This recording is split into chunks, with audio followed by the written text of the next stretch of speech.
What's up everyone? Today I'll be talking about how you can qualify for the next FNCS round, which is on Friday. In this video, you can expect me to talk about things such as maps to play to warm up, drop spots you can use, guns you should be using based on your roles in your duos, and finally, how you will play your games. Starting off, I'll be talking about 3 maps which I personally like to use to warm up and would recommend to you guys.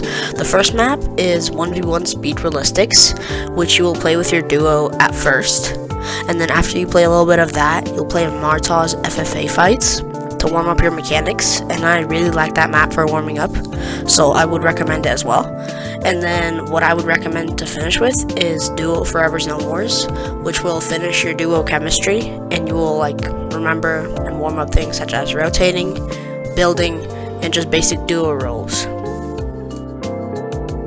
The next thing I'll be talking about is drop spots. Drop spots are one of the most important parts of duos, or basically any tournament, so I would highly recommend for you and your duo to play pubs or ranked, and just get down how you'll play your drop spot, how to have good chemistry there, and how to do other basic loot paths or anything like that in that drop spot.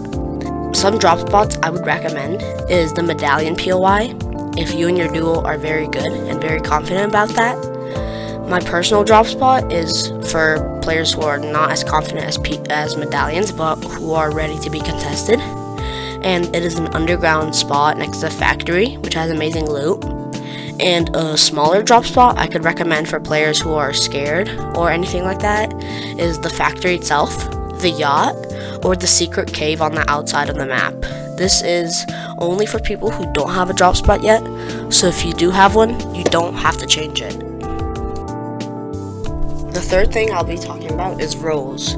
Most people know that in a duo, one person who is better mechanically is the fragger, and the person who is smarter and has better game sense is the IGL, which is the in-game leader. Since those roles are so different, they will need to use different guns. The loadout I would recommend for the IGL would be the Striker AR, which is the SCAR, the Pump Shotgun, a Sniper Rifle, which is my personal preference. You could also pick an SMG, a grapple blade, and medkits. You could carry shield, but I would prefer for the IGL to carry medkits. The loadout I would recommend for a fragger is the Burst SMG, which is insane in the current meta, a Frenzy Auto Shotgun, which is also really good for box fighting, a sniper as well, or you can get an AR, it's the choice of the fragger, whatever the fragger wants, a grapple blade as well, and shields.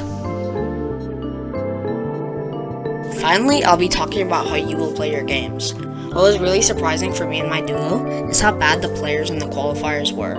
We went into it thinking we were going to have 40 player endgames, like people say FNCS is, but our first couple of games there was 20 to 30 bots off spawn, and we were really surprised after killing them. And after having an okay first game, we noticed that some of the top pro teams got over 40 kills and the win. But since we knew how bad the players were, we weren't surprised, and we knew what we had to do. So what I would recommend for you guys is if you and your teammate feel confident enough, you will try to have a 20 to 30 kill top 3 first game, or maybe try to get a win as well, because that gives you around 10 free placement points. And this will most likely guarantee you to qualify if you play the rest of the tournament well. And after you have landed, you will rotate out, farm, and decide with your own teammate what you will do next. You can either key or just camp, whatever you like, and then you'll play your endgame to the best of your abilities, try to pick up some kills sometimes, but you don't have to do that. You just play placement because it is a mostly placement-based tournament. So it will be the best idea to play until endgame. Alright guys, this will be it for this video. Hopefully some of you guys learned something new and will use this advice, and hopefully some of you can qualify for the next round. Also, if you guys enjoyed this video, please consider liking and subscribing to this channel because it's greatly appreciated. Once again, thank you guys, and now I'll show you guys some of my new only arm gameplay.